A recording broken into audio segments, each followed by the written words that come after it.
제목 같이 한번 해보실까요? 시작. 도성의 단식. 이 도성은 예루살렘 도성 또는 시온, 과부, 공주 다 같은 말로 이렇게 쓰이고 있습니다. 그래서 지금 1장은 예레미야가 멸망당한 이스라엘을 바라보면서 예루살렘 성을 바라보면서 예루살렘 이스라엘을 바라보면서 우는 거예요. 운다고요. 운다. 그 예레미야 선지자는 누구하고 연결이 되냐니까 바로 예수님하고 연결이 돼요.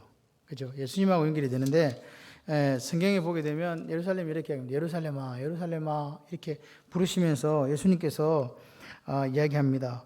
선지자를 죽이고 내게 파송된 자들을 돌로 치는 자여, 암탉이 새끼를 그날개 아래 모은 것 같이 내가 내 자녀를 모으려고 한 일이 몇 번이더냐. 그러나 네가 원치 아니하였도다. 보라, 너희 집 황폐하여 버려진 바 되리라. 마태복음 23장 37, 38절 말씀이에요.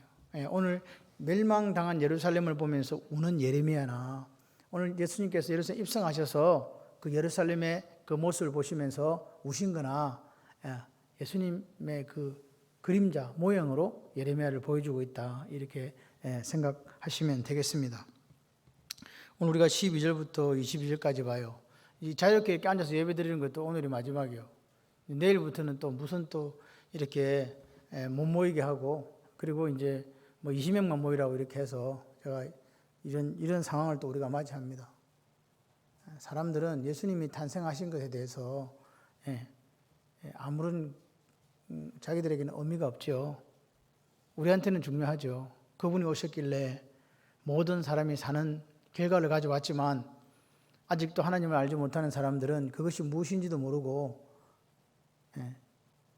그렇게 이제 힘들게 합니다. 그래도 우리는 주님의 오심을 기뻐하며 같이 예배드리는 우리가 되었으면 좋겠고, 또 신년을 바라보면 다시 하나님 앞에 결단하는 시간들이 되시기를 소원합니다. 지금은 이제 의인화입니다. 예루살렘 도성, 예루살렘이라는 것을 의인화했다. 사람처럼 해가지고 이제 나레이터가 말하는 것처럼 이렇게 이제 하고 있습니다. 그래서 뭐라고 얘기합니까? 지나가는 모든, 12절에 보면 지나가는 모든 사람들이요, 이렇게 얘기합니다. 이걸 다른 성경에는 길 가는 나그네들아 이렇게 얘기합니다. 이 과부, 공주 시온, 그리고 1절에 나온 이 성 자체가 똑같은 지금 이야기입니다. 지금은 여인으로 이렇게 이제 의인화해서 말하고 있다. 그러니까 지금 예레미야가 이제 여인으로서 말하는 것처럼 이렇게 눈으로 보고 말하는 것처럼 그렇게 하고 있다. 그래서 지금 오늘 이 12절부터 22절까지는 여인이 눈물로 드리는 기도는, 우리가 이렇게 예루살렘이 성읍이 무너지고 예루살렘 성전이 이렇게 파괴된 것이 뭐라고요? 하나님께서 하신 일이다. 하나님께서 하신 일이라는 거예요. 바벨론이 침략해가지고 느부갓네살 왕에 의해서 파괴됐는데, 예레미야는 뭐라고 이야기하니까 하나님이 뭐라고요? 징계하신 거다. 뭐 때문에? 우리의 죄 때문에. 정확하게 이야기하는 거죠. 바벨론의 힘이 강해서 우리를 그렇게 한 게 아니라는 거예요. 우리가 하나님 앞에 범죄했기 때문에. 여러분, 한국교회가 또는 한국이라는 이 예루살렘, 평양이 예루살렘이라는 이야기도 있었잖아요. 근데 공산화되면서 없어져 버렸어요. 그리고 한국에 하나님께서 불같은 부흥을 부어주셨어요. 지금 어떻게 돼가고 있는가? 수도권에 있는 교회들은 거의 다 무너지고 있습니다, 지금. 그리고 이제는 이제 지방에 있는 교회들도 그런 상황 속으로 들어가는 거예요.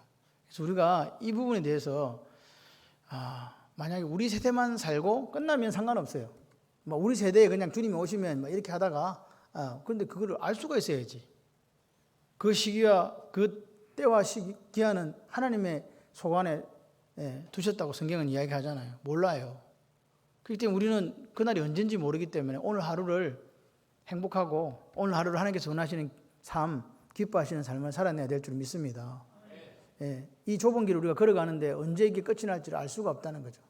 그래서 오늘 여전히 우리는 하나님께서 우리에게 원하시는 그 일들을 감당하면서 갈 수밖에 없는 것 같아요. 그런데 지금 예루살렘이 이게 망했다는 거예요. 여러분 기억하셔야 돼요. 예루살렘은 절대로 망하지 않는다는 유대인들의 머릿속에 생각이 있었어요. 그곳에 누가 계시기 때문에? 하나님이 계시기 때문에. 그래서 이 예루살렘 성전이 있는 한 우리는 망하지 않는다고 생각했던 거예요. 그리고 다윗의 언약도 있다고 생각했잖아요. 안 망한다. 그러나 망했다는, 처절하게 망했다는 사실을 기억하셔야 돼요. 완전히 그냥 우리말로 하면 가루가 나버렸어요. 그냥. 보아사, 야긴, 녹기둥 다 뜯어가 버렸어요. 그 전부 다 뜯어가 바벨론 가져가 버렸어요. 성전 안에 있는 기구들 하나도 남겨없이 다 금언으로 된 거는 다 가져가 버렸어요. 하면 남은 게 없어요. 그리고 그 땅에 남은 사람들은 가난한 자들밖에 없다. 이 가난한 자들은요, 돈이 없다는 뜻이 아니에요. 비천하다는 뜻이에요. 다시 말해서 그 사람들을 내버려둬도 무슨 이렇게 다시 반역을 일으키거나 무슨 사람들을 규합해가지고 다시 나라를 재건하고 이런 능력이 없는 사람들을 가난한 자라고 성경은 표현했다는 거예요. 돈이 없어 가난한 게 아니라 그런 사람들만 그 유다 땅에 남아있고 나머지는 다 잡혀갔다고 보시면 돼요. 똑똑한 사람은 다 잡혀간 거예요. 그렇게 처참하게 무너졌어요. 한국교회, 대한민국, 하나님이 붙들고 계셔서 저는 여기까지 왔다고 믿는 목사입니다. 그래서 앞으로도 대한민국을 또 한국교회를 그렇게 하나님께서 붙들어 주기를 원해요. 근데 돌아가는 걸 보면 너무나 심상치 않다는 생각이 많이 드는 것은 어쩔 수가 없습니다. 그러면서 여인은 이렇게 얘기합니다. 자신이 당하고 있는 고통을 보면서 야, 잘 됐네. 너희들이 하나님 앞에 거역하고 그렇게 죄를 지었으니까 예루살렘 나라가 남유다가 망하고 예루살렘 성전이 불타고 성읍이 불타버렸지 않냐. 잘 됐구나. 참 죗값을 받았구만. 이렇게 기뻐하는 사람들을 하나님 벌해 주십시오 라고 또 강구해요. 이게 지금 두 개가 있어요. 우리 때문에, 쟤 때문에 이렇게 됐습니다라고 고백하고, 또 한 가지는 우리가 망한 것을 보고 기뻐하는 그 사람들 똑같이 벌해달라. 이게 있는 거예요. 그래서 이게 이상하다. 예수 하나님은 사랑이시라 그랬죠. 내 이웃을 뭐하라 그랬어요? 내 몸과 같이 사랑하는데 이웃도 내처럼 당하라고 이렇게 하는 게 이게 맞나? 이제 이런 부분에 대해서 오늘 밤에 우리가 조금 생각을 해봤으면 좋겠습니다. 나의 고통, 나의 멸망을 보고 기뻐하는 자들을 벌해 주세요 하는 이거는 저주거든요. 시편에 이 저주에 관련된 거가 있어요. 이제 그 부분을 조금 이따 제가 설명을 드리고자 합니다. 오늘 예레미야는 그러니까 말을 하는 화자, 말을 하는 이 입장에서 생각하고 쓴 내용들이라는 것을 이렇게 한번 요 말씀을 보면서 생각하셔야 돼요. 예레미야는 40년 동안 눈물로 이스라엘 백성들이 회개하고 돌아오기를 이렇게 계속해서 외쳤던 선지자였거든요. 그러니까 이스라엘 백성들이 돌아와야 되잖아요. 근데 돌아와요, 안 돌아와요? 안 돌아온 결과가 뭐냐? 돌아오지 않은 결과가 뭐냐? 멸망이었다고 하는 거예요. 하나님 말씀을 거역하고 돌아오라고 해도 돌아오지 않아서 결국은 멸망의 길로 갈 수밖에 없어서 이 예레미야 에가스를 쓰고 있는데, 근데 이것은 눈물이기도 하지만 또 한편으로 볼 때는 뭐냐? 회개하지 않는 도성, 회개하지 않는 예루살렘, 회개하지 않는 유다에 대한 책망이기도 하다는 거예요. 우리가 회개하지 않았기 때문에 이렇게 망했다는 거예요. 처절하게 멸망당했다.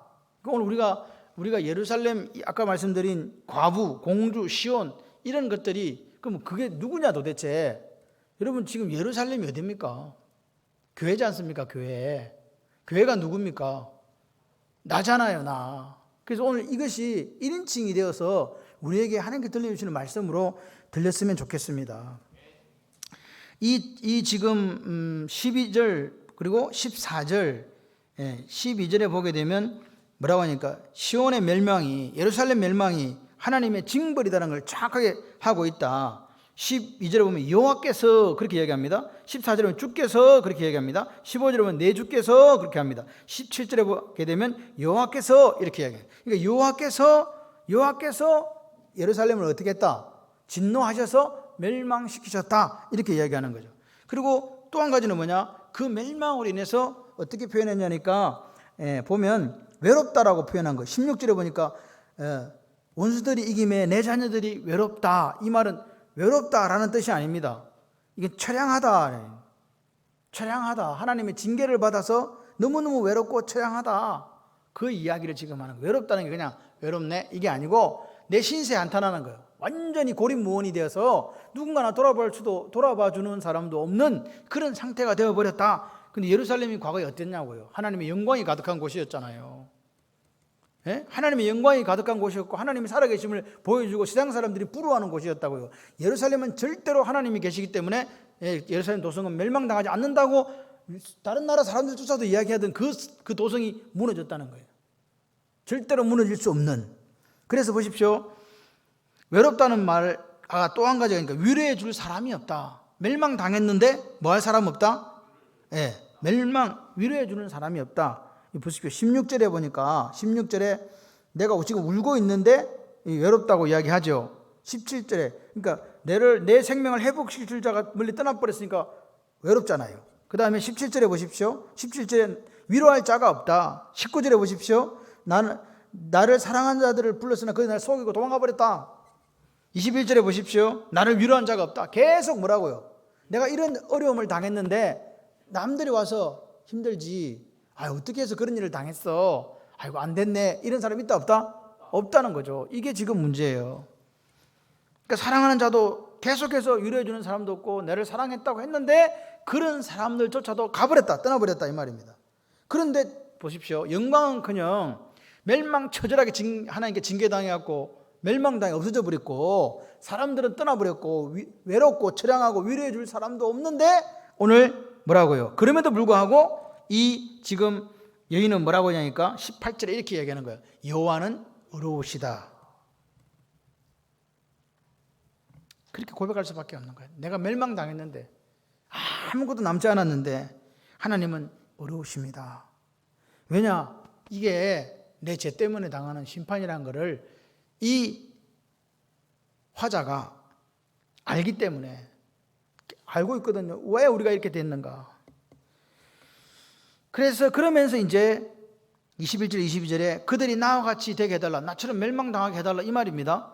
이렇게 하는 이른바 저주의 시가 나오고 있다. 또 이 문제는 어떻게 우리가 봐야 되는가 하는 문제도 중요한 문제입니다. 그럼 한번 볼까요? 자, 12절부터 27절까지 이게 우리가 예루살렘 멸망당한 게 하나님의 뭐다? 심판이다, 심판. 길을 가는 사람에게 의인화된 여인이 묻습니다. 자기 어려운 행편을 하소연하잖아요. 지나가는 모든 사람들이여 너희에게는 관계가 없는가? 나의 고통과 같은 고통이 있는가 볼지어다. 여호와께서 그의 진노하신 날에 나를 괴롭게 하신 거예요.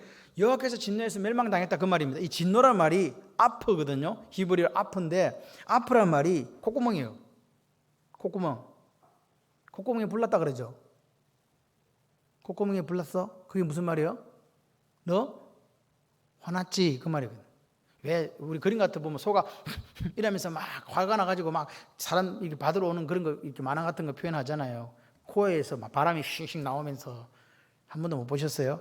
말씀과 기도에 전무하시니라고 그런 거 못 보셨는데 그런 장면이 있어요. 똑같아 아프. 그래서 얼마나 이게 참 이렇게 뭐랄까 생생하게 기록해. 진노라는 말을 아프라는 말을 써가지고 하나님께 그렇게 화가 나셨다는 것을 표현하는 거죠. 그리고 여기 아까 여인은 뭐라고 했어요? 도성, 예루살렘 도성, 시온, 예루살렘 이렇게 말씀드렸잖아요. 그러니까 여기 나오는 거는 다 예루살렘 이야기예요. 예루살렘 이야기는 시온아 예루살렘이라고요. 17절에 보니까 보십시오. 시온이 두 손을 폈으나 그를 위로할 자가 없도다. 위로할 자가 없다는 거예요. 위로할 자가 자기가 자기 죄를 말며 멸망당했는데 뭐 할 사람이 없어요? 하나님 진노로 멸망당했는데 위로할 사람이 없는 거예요. 그래서 하나님의 진노로 내가 멸망당했구나 깨닫는 것으로 끝이 난다고요. 여호와께서 야곱의 사방에 있는 자들에게 명령하여 야곱의 대적들이 되게 하셨어요. 이게 하나님의 주권을 지금 이야기하는 거예요. 우리가 하나님 앞에 제대로 서 있지 않으면요 우리의 대적들을 하나님께서 사용하셔서 바벨론 같은 나라 사용해가지고 예루살렘을 쳐서 멸망시키는 하나님을 볼 때 전 세계는 누구 손에 있다고요? 히스토리예요. 하나님의 역사예요. 그렇게 지금 이야기하는 거죠. 보세요. 야곱의 대적들이 되게 하셔서 예루살렘은 그들 가운데서 불결한 자가 되었다. 예루살렘은요 거룩한 도성이었는데 불결한 자가 됐다는 말은 더러운 성이 됐다는 말이에요. 그러니까 조속거리가 되고 조롱거리가 됐다는 말입니다. 하나님이 영광 받으시고 하나님께서 계신 곳이라고 그렇게 세상 사람들이 부러움 샀는데 어느 날 갑자기 예루살렘 도성이 완전히 폐허가 되고 멸망당하고 나니까 사람들이요 아이고 더러워라 이렇게 이야기했다는 거죠.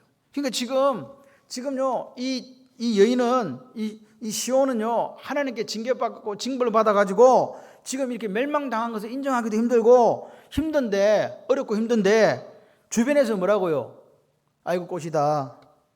아이고 더러운 성이 됐네. 이렇게 조속거리로 멸망당한 그 모습을 자꾸 이야기하니까 오히려 지금 더 힘들고 더 어려운 상태, 고통이 가중되고 있는 모습을 지금 표현하고 있는 겁니다. 13절에 보십시오. 여호와께서 진노해서 나를 괴롭게 한 걸 제가 안다는 거예요. 여호와께서 아파 코에서 바람이 나와가지고 우리가 하나님 말씀을 거역하고 돌아오지 않으니까 우리를 멸망시키다는 걸 안다는 거예요. 그러니까 보세요. 그런데 어떻게 했냐? 높은 곳에서 나의 골수에 뭘 보내요? 불을 보내요. 이 골수라는 말이 뭐냐? 골수라는 말은요, 빼골자잖아요. 그래서 우리 가장 몸속 깊은 곳을 이야기하는 거죠. 그러니까 하나님께서 어떻게 쳤다고요? 우리를 뼛속 깊은 곳에서 들어가서 우리를 완전히 이렇게 부셔뜨려 버렸다는 거예요. 우리 중심을 흔들었다는 거예요. 쉽게 말해서 끝장났다 그 말입니다. 주님께서 저 높은 곳에서 불을 보내셔서 내 뼛속 깊이 들어가게 하시고 내 발 앞에 덫을 놓아서, 누가요? 하나님이 내 발 앞에 덫을 놓았다니까요. 우리가 시온의 도로처럼 그렇게 평탄한 길을 걸어가야 되는데 하나님이 뭘 놓았다고? 여러분, 덫이 뭔지 아시죠? 올가미 동물 잡으려고, 짐승 잡으려고 길목에다 이렇게 동그랗게 해가지고 발 걸리면 잡아오는 게 옛날, 요즘은 그거 다 불법이에요. 옛날에는 그렇게 했어. 옛날에는 돈에는 하도 먹을 게 없어가지고 그거 해가지고 잡아다가 토끼 잡아갖고 그런 적이 있었다고. 지금은 그렇게 하면 안 돼요. 옛날에 그랬다고요. 예, 그렇게 하는 거란 말이에요. 지금 보세요. 그 다음에 뭐라냐? 13절에 보시면 나를 피곤하게 했다 이 말은요, 나를 폐인 만들었다 그 말입니다. 누가? 하나님이 나를 갖다가 폐인으로 만들어가지고 온종일 힘이 없게 그렇게 살게 만들었다는 거죠. 그러니까 이게 하나님이 우리를 사랑하실 때는요, 아가페의 사랑으로 이렇게 사랑하시는데, 우리가 범죄하고 죄를 지어서 하나님 징계하실 때는요, 얼마나 무슨 공의의 하나님인가를 지금 예레미야가 뼛속 깊이 깨닫고 있는 거예요. 그래서 12절에 여호와께서 괴롭게 했다, 14절에 주께서 넘기셨다, 그 다음에 15절에 뭡니까? 주께서 술틀에 밟으셨다. 술틀에 밟았다는 말은, 이게 술틀은요, 포도주 틀이거든요. 포도주를 만들려고 하면 포도알을 이렇게 넣어가지고 이걸 이렇게 짓이겨가지고 이렇게 술을 만드는 거예요. 이게 상상을 해보세요. 이스라엘 백성들을 포도즙 틀에 넣었다고 생각해봐. 사람을. 이 상상이 가십니까? 그렇게 됐다는 거예요. 지금 그렇게 지금 얼마나 하나님께 심판이 극렬했는가를 지금 예레미야 선지자가 눈으로 봤다는 거죠. 하나님을 우리가 제대로 섬기지 않았을 때. 이거 오늘 우리나라, 우리 교회의 모습 혹시 아닙니까? 하나님을 제대로 섬기지 못하고 하나님을 만몬보다 못하게 섬기는 우리 모습 속에, 하나님은 떠나버리고 성령의 인도도 없고 껍데기에 나와 있는 교회 속에 예배 드리자니까 벌벌 떨면서 아무것도 못하고, 그런 우리들 앞에 하나님께서 혹시 이 밤에 물어오시는 거 아니냐 이 말입니다. 너희들은 어떠냐? 내가 사람들이 손을 들고 이 성전에서 기도하면 내가 보고 내 눈이 머물고 내 마음이 머물겠다는 이 성전도 내가 패해버렸는데 너희들일까 보냐? 너희들 속에 성령 하나님의 역사가 지금도 절절하게 살아있냐? 늘 예수 믿는다 하면서 복음을 위해서 목숨 걸 수 있냐? 이렇게 물어보시는 하나님 앞에 우리는 어떻게 대답할 거냐 이 말이에요. 여러분, 기억하셔야 돼요. 하나님은 살아계시다. 제가 잘 쓰는 표현이 있잖아요. 하나님은 시퍼렇게 살아계시다. 살아계십니다. 여러분, 우리는 기억해야 돼요. 하나님의 인내가 끝나는 그날 뭐가 있다? 심판이 있다. 여러분, 위정자들이 교회를 탄압하고 억압하고 해서 교회가 건물이 무너질 수는 있어요. 근데 여러분의 마음의 성전은 무너져서는 안 됩니다. 기억하셔야 돼요. 오늘도 하나님은요, 한 사람을 바라보세요. 믿음 있는 한 사람요. 그 사람이 있으면요, 건물 다 무너져도 다시 교회는 살아납니다.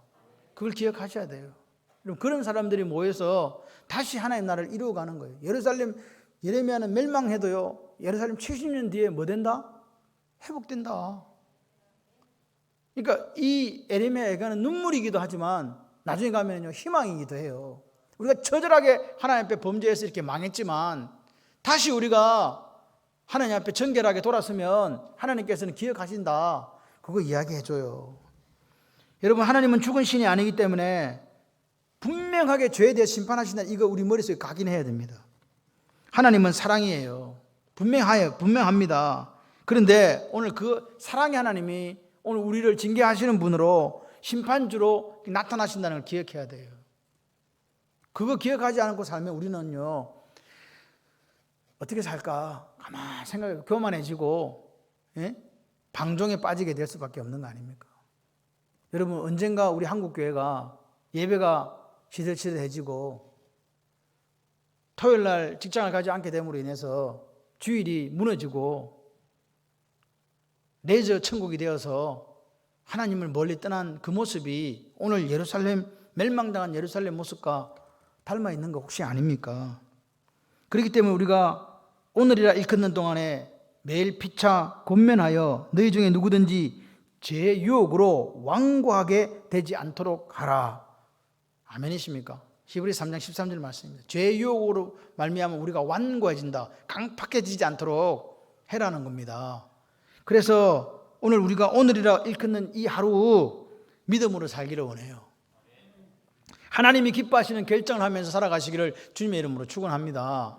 이렇게 살아도 저렇게 살아도 하루를 살아요. 하루는 24시간입니다. 여러분이 어떤 선택을 하시든지 여러분께서 가지고 있는 자유의지를 가지고 선택하세요. 그런데 그 선택이 원하기는 하나님 기뻐하시는 선택이 되고 하나님이 기뻐하시는 결정이 되시기를 바랍니다. 하나님의 심판 앞에 선 유다는요, 조금 전에 말씀드린 것처럼 술틀 안에 얽혀진 포도알처럼 그렇게 망가졌다는 사실을 기억해야 돼요. 술틀 안에 들은 이 포도가 어떻게 되겠습니까? 완전히 박살나요. 박살나지 않으면 그게 포도주가 되지 않거든요. 얽혀지고 완전히 박살난다고요. 그러니까 유다의 멸망은요, 마치 술틀 안에 들어가 있는 포도알처럼 그렇게 얽혀지고 완전히 멸망당해가지고 그렇게 패망의 길을 걸어갔다는 거죠. 하나님 오늘 우리에게 이야기하시는 거예요. 너희들은 이 기록을 보고 그렇게 멸망당하지 않도록 멋있게 좀 살아달라. 그렇게 하나님 원하십니다. 그래서 오늘 보십시오. 술틀에 밟고 이렇게 멸망당하는 이스라엘을 보세요. 여인의 자녀들, 예루살렘 거민들이거든요. 예루살렘 거민들은 하나님이 그들을 치시려고 일으키신 군대 바벨론이었습니다. 예레미야는 분명하게 얘기했습니다. 항복하고 보러 가라. 그게 잘 살고 있으면 하나님께서 돌아오게 하실 그 싸우지 마라. 그래서도 그들은 예레미야 말을 듣지 않았습니다. 하나님의 음성인데 예레미야는 선지자거든요. 하나님 말씀을 받아서 그들에게 이야기를 해줬는데 그들은 오히려 예레미야를 핍박하고 박해했잖아요. 감옥에 가두고 그 다음에 우물에다 쳐넣고 결국은 애굽으로 끌고 가서 거기서 살았는지 죽었는지 모르는 그런 삶의 마지막을 마감했던 선지자입니다. 여러분 보십시오. 그런 군대, 하나님이 일으키신 군대에 대항하다가 청년들이 부서졌다고 이야기하잖아요. 그러니까 보십시오. 지나가는 사람들에게 위로를 구하지만 예루살렘 이렇게 망해서 도와주세요 하지만 위로해 줄 사람이 있다 없다? 없다는 거예요. 여러분 우리나라는 자원이 없는 나라예요. 사람만 있는 나라라니까요. 그나마 사람들이 착하고 열심히 있고 그래서 우리 부모님들이 내가 못 먹어도 자녀들은 공부시켜야 된다는 그 일념하에 학교 보냈잖아요. 그래서 전 세계적으로 문맹률이 낮은 나라가 우리나라예요. 한글을 못 읽는 사람은 거의 없잖아요. 그렇게 됐다니까요.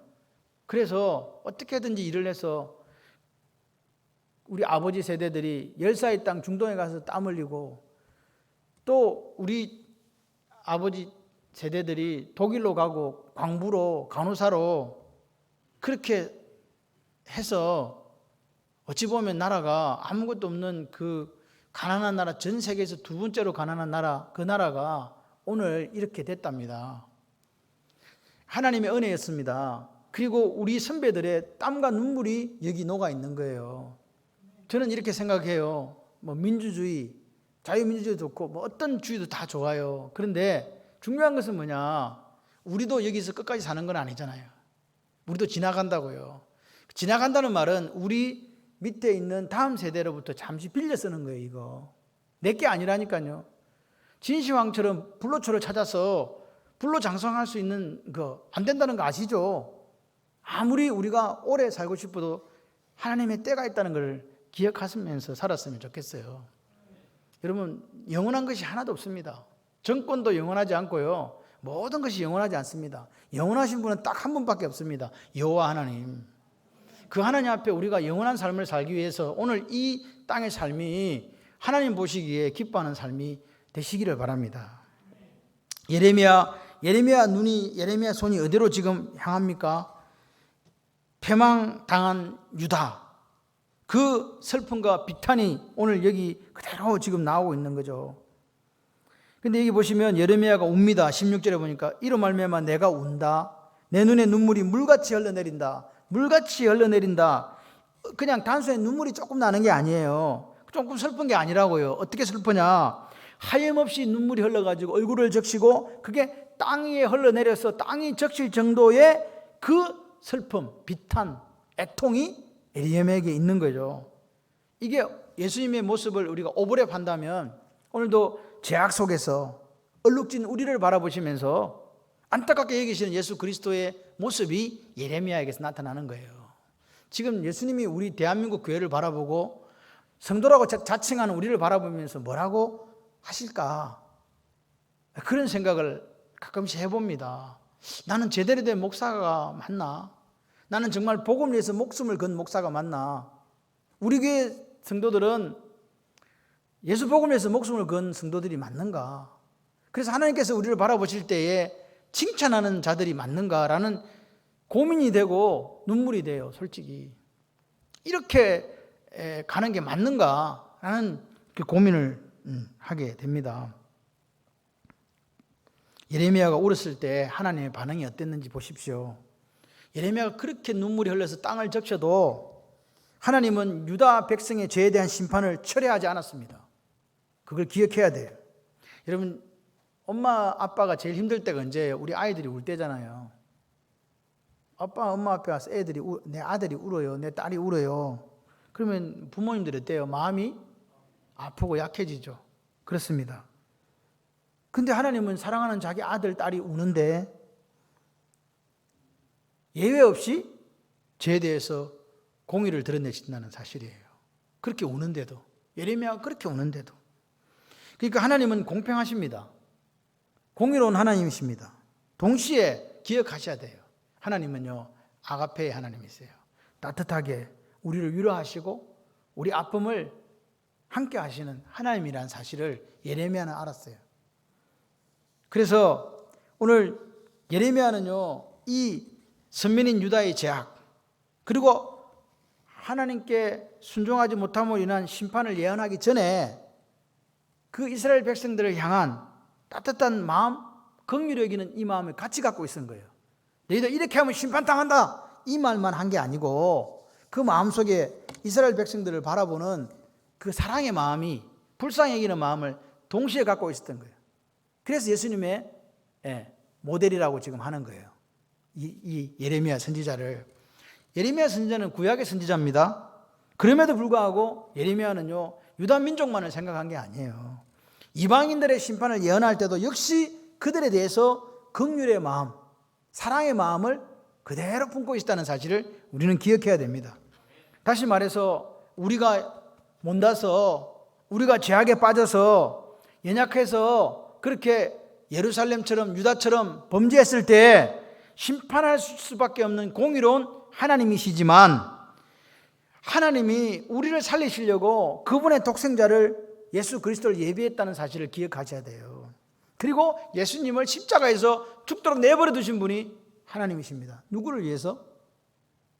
세상을 사랑하신 그 하나님, 하나님을 대적하고 하나님을 회방했던 그 사람들을 살리려고 당신의 독생자가 십자가에 죽는 것을 내버려 두셨다니까요. 여러분, 예수님의 눈에 눈물이 피가 되고 그분이 손에 못이 박히고 발에 못이 박혔잖아요. 예수님이 그렇게 십자가에서 죽어가실 때에 하나님 아버지는 어땠을까?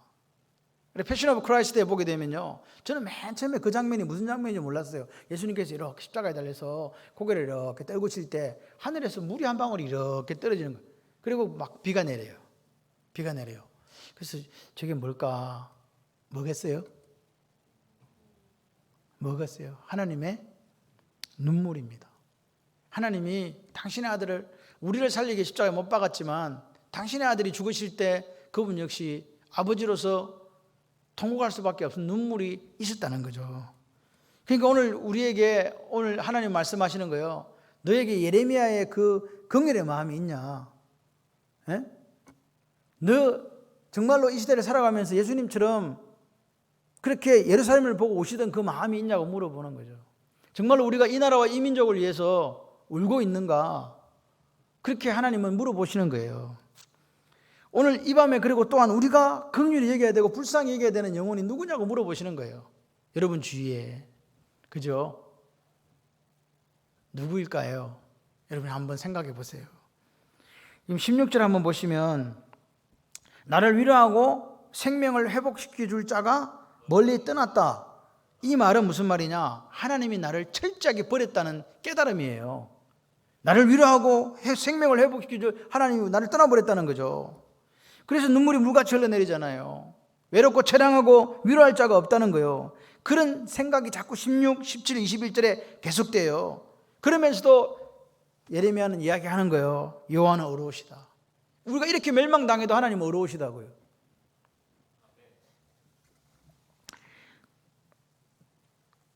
이 여인은 이렇게 이야기합니다. 18절에 내가 그의 명령을 거역하였도다. 거역하였도다.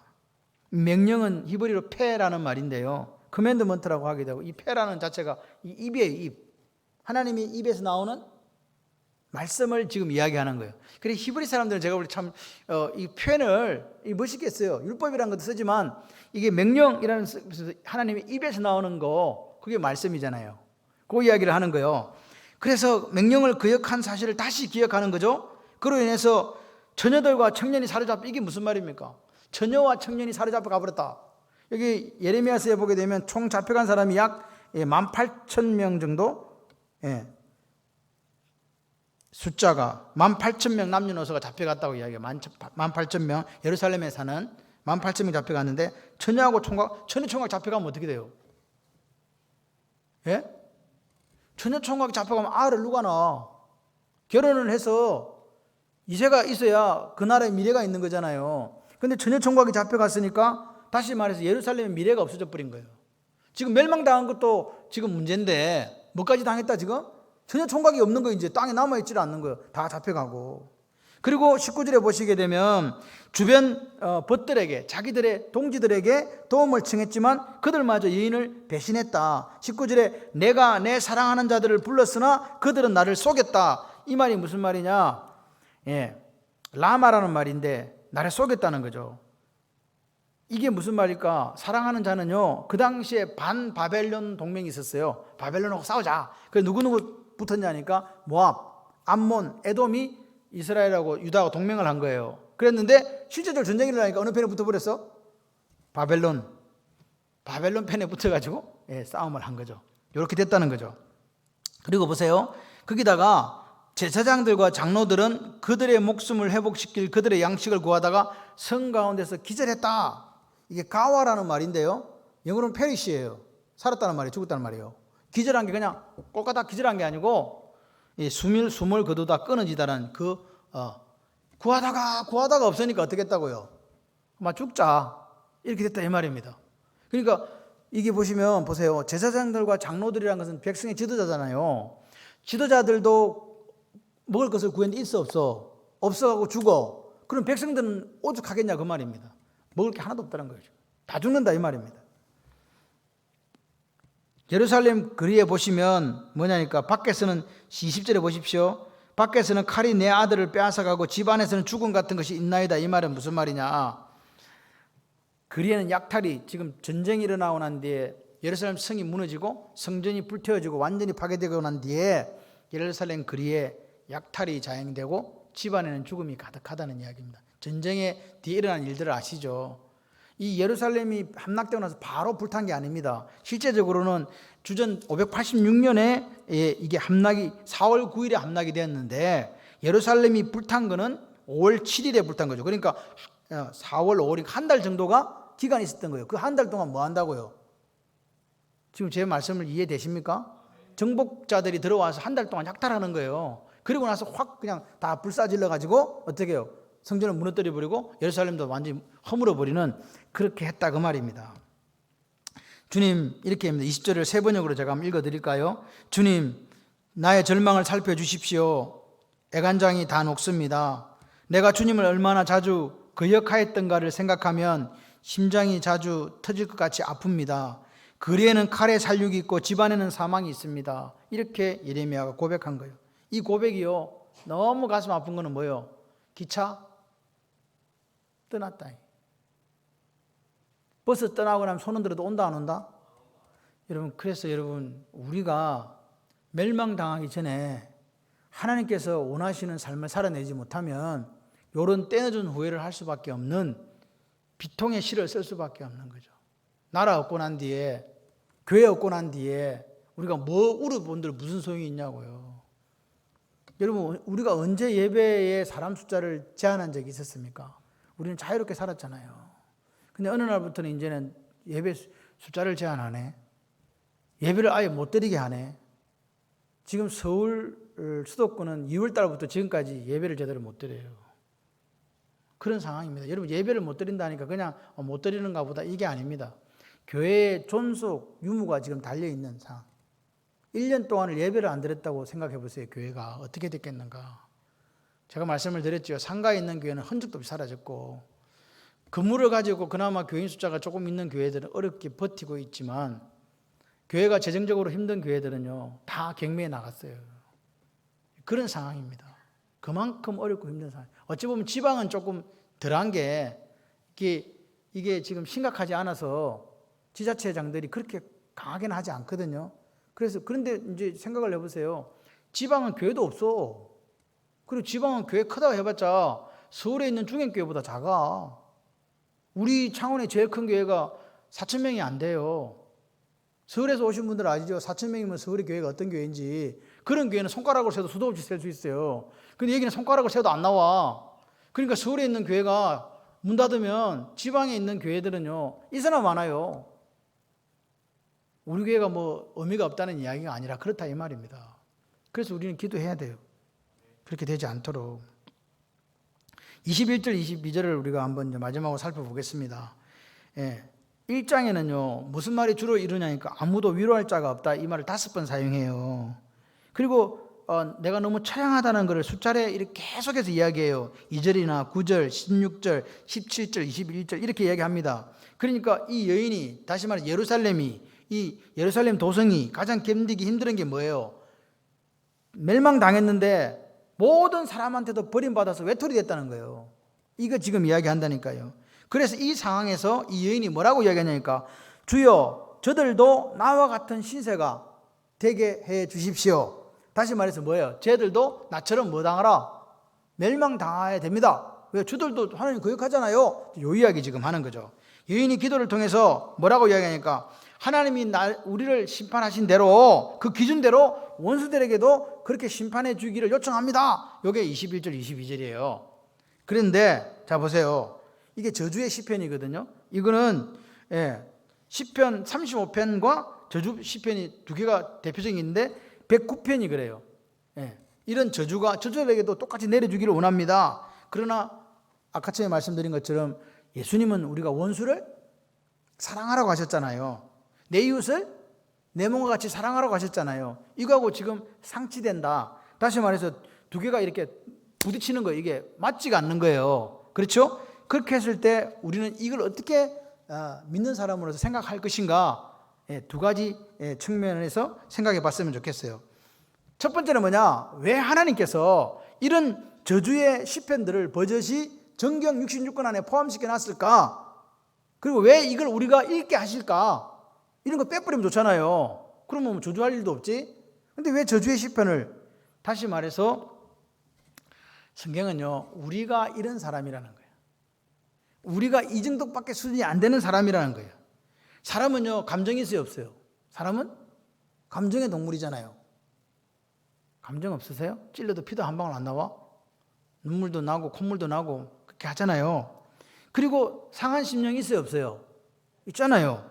그러니까 사람은 누구나 감정이 있고 상한 심령이 있기 때문에 이런 거 토로할 수 있다는 걸 전제하고 있는 거죠. 그런데 그런 감정을 지금 이 기도는요, 당사자한테 쏟아놓는 거예요? 누구한테 쏟아놓는 거예요? 하나님께 쏟아놓는 거잖아요. 다시 말해서 하나님께 이 마음을 토로한 거예요. 사람한테 한 게 아니에요. 이게 중요해요. 이게 키포인트예요. 그대로 이걸 이루어 달라는 게 아니에요. 내 상한 마음을 하나님께 쏟아놓는 거라고요.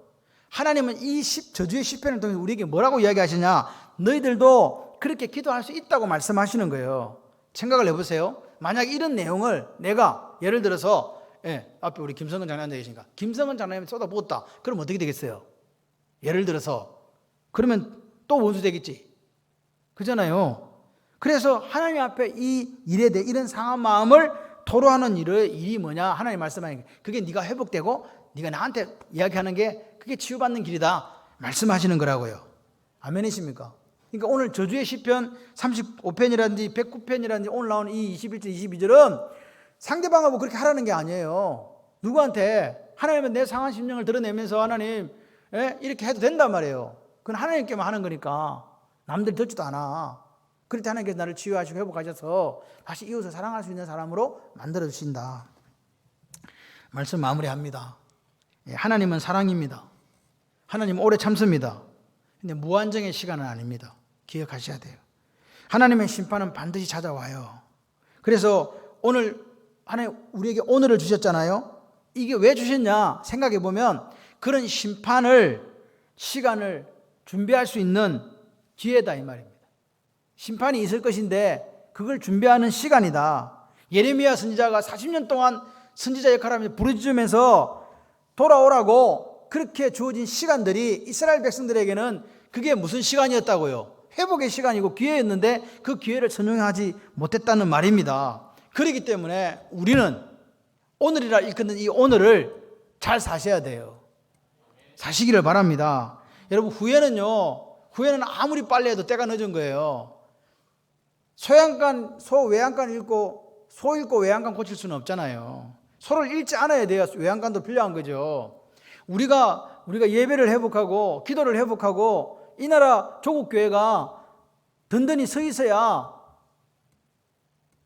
하나님 나라가 이루어지는 거예요. 우리 교회만 살아서 되는 것도 아니에요. 주변에 다 죽어버렸는데 나 혼자서 1등하면 뭐해? 동력이라는 것이 여기서 나오는 거예요. 예수 그리스도를 머리로 둔 모든 교회들이 하나님 앞에서 제대로 예배 드려지고 찬양하고 기도할 수 있는, 그래서 뭐라고요? 우리가 이 여인처럼 외롭고 힘들어하는 모습 속에 정말 누군가 힘들어하고 어려울 때 위로자가 되어줄 수 있는, 격려자가 되어줄 수 있는 그 삶을 살아야 될 줄 믿습니다. 우리에게 오늘을 선물로 주신 하나님 앞에 나는 지금 어떤 삶을 살고 있는가 기억하시면서 이 오늘이 하나님의 기쁨이 되는 삶으로 살아내시기를, 우리가 선택하는 모든 결정이 하나님께서 인정하는 그 결정이 되시기를 주님의 이름으로 축원합니다.